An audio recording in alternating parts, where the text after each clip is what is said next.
इस फल को देख रहे हैं आप? अभी अभी अपनी डाल से अलग हुआ है। बड़ा दुख होता है ना जब आप अपने उद्गम से अलग होते हैं, परंतु ये दूरी भी आवश्यक है। अब इस फल को ही ले लीजिए। अपने जीवन दाता वृक्ष से अलग होकर ये ना केवल किसी की भूख शांत करेगा, अपितु इसके भीतर के बीज से एक नए वृक्ष का सृजन भी होगा और कई फल जन्मेंगे। सृजन की प्रतिक्रिया में पीड़ा आवश्यक है। यदि पीड़ा नहीं होगी तो सृजन नहीं होगा। पीड़ा अपने उद्गम से दूर होने, पीड़ा अपनों से दूर होने। इस फल की भांति हम मनुष्यों को भी अपने उद्गम से, अपने सगे संबंधियों से अलग होना पड़ता है। और यही अलगाव एक नए सृजन को, एक नई सृष्टि को, एक नए विकास को जन्म देता है। इसलिए ऐसे अलगाव से दुखी मत होइए, उसका स्वागत कीजिए, क्योंकि ये विकास की नींव है। अपराध वो भावना है जिसके कारण संसार में सदा दुख ही व्याप्त रहता है। हम सब अपराधियों से घृणा करते हैं, उन्हें कोसते हैं, परंतु क्या कभी विचार किया है कि कोई भी जन्म से अपराधी नहीं होता? तो ऐसा क्या कारण है कि कोई इतना बुरा बन जाता है कि वो बुराई की सीमाएं ही पार कर जाए? कारण है कामना। यदि कामना पर नियंत्रण ना रखा जाए, यदि कामना को पूर्ण करने के लिए परिश्रम ना किया जाए, तो वो तृष्णा में बदल जाती है, और तृष्णा लालच में, और लालच छल में, और छल करते ही मनुष्य अपराध की ओर अपने पग बढ़ा देता है।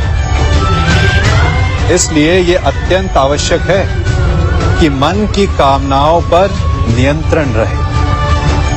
यदि मन पर नियंत्रण रहेगा तो अपराध पर स्वयं ही नियंत्रण हो जाएगा।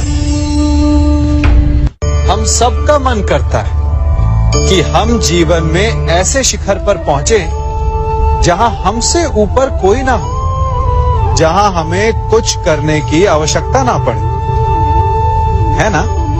कुछ लोग इस शिखर पर पहुंच भी जाते हैं, परंतु उनका मन सदा विचलित रहता है। इतनी मनोरंजक बात है ना कि जिस विश्राम को पाने के लिए हम इतनी मेहनत करते हैं, इतना परिश्रम करते हैं, वो हमें मिलता ही नहीं। कारण स्वयं सोचिए, वन का राजा होने के पश्चात भी सिंह को अखेट के लिए परिश्रम क्यों करना पड़ता है? सोचिए। मैं बताता हूं, क्योंकि राजा होने का अर्थ ये नहीं कि वो सदा सोता रहे और मृग स्वयं उसके समक्ष आकर कहेगा कि आइए महाराज, मुझे खाकर अपनी भूख मिटाइए। तो समझ लीजिए, कार्य आपके परिश्रम से संपन्न होते हैं, केवल कामना से नहीं। यदि आप नीचे हैं तो सदा स्मरण रखें कि आपका परिश्रम ही आपको ऊंचाइयों पर ले जाएगा, और यदि आप ऊंचाई पर हैं तो वहां पर भी रहने के लिए आपको निरंतर परिश्रम करते रहना होगा। अर्थात परिश्रम से मुक्ति नहीं है, क्योंकि परिश्रम ही जीवन है। सबसे अधिक महत्वपूर्ण क्या है? जीवन, या जो जीवन में पाया, यात्रा, या यात्रा पूर्ण करने के बाद पाया गया लक्ष्य, कर्म या उसके फल? बहुत ही महत्वपूर्ण परंतु विकट प्रश्न है ना? परंतु तनिक धीरज से सोचेंगे तो इसका उत्तर अधिक कठिन नहीं है। यदि जीवन यात्रा है तो उसका लक्ष्य क्या होना चाहिए? स्वयं सोचिए। मान, संतान, धन, नहीं ना। अंतिम लक्ष्य है परम आनंद, और ये अचानक से नहीं मिलता। इसे पाने का केवल एक ही उपाय, और वही आपका कर्म, वही आपकी यात्रा भी, और वही आपका प्रारब्ध भी है। और आपको कौन बताता है कि आपके लिए सही क्या है? वो है आपका मन, जो मस्तिष्क की भांति हानि और लाभ नहीं सोचता, जो आपको ये बताता है कि शुभ किसमें, संसार का कल्याण किसमें, आनंद किसमें।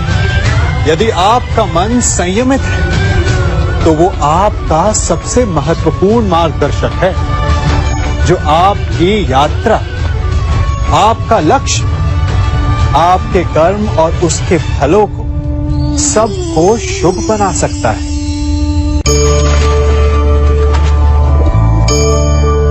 इन पक्षियों को देख रहे हैं आप?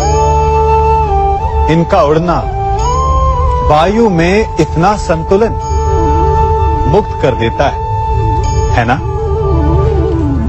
इन्हें उड़ते देख आपके मन में भी इच्छा होती होगी कि इन्हीं की भांति आप भी स्वतंत्रता से उड़ पाएं।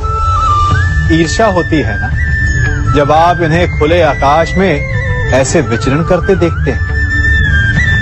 पर कभी सोचा है इस उड़ान को, इस स्वतंत्रता को पाने के लिए कितना परिश्रम, कितना अभ्यास किया होगा इन्होंने? आकाश में उड़ने से पूर्व धरती पर कितना गहन परिश्रम किया होगा इन्होंने। इनके माता पिता ने पहली बार जब इन्हें पंख फड़फड़ाने को उकसाया होगा तो कितनी बार गिरे होंगे। पहली बार वायु में उड़ते समय कितना भय लगा होगा इन्हें। अपनी पहली उड़ान के पश्चात धरती पर उतरते समय गिरकर कितनी चोट खाई होगी। इस उड़ान का, इस स्वतंत्रता का ये मूल है।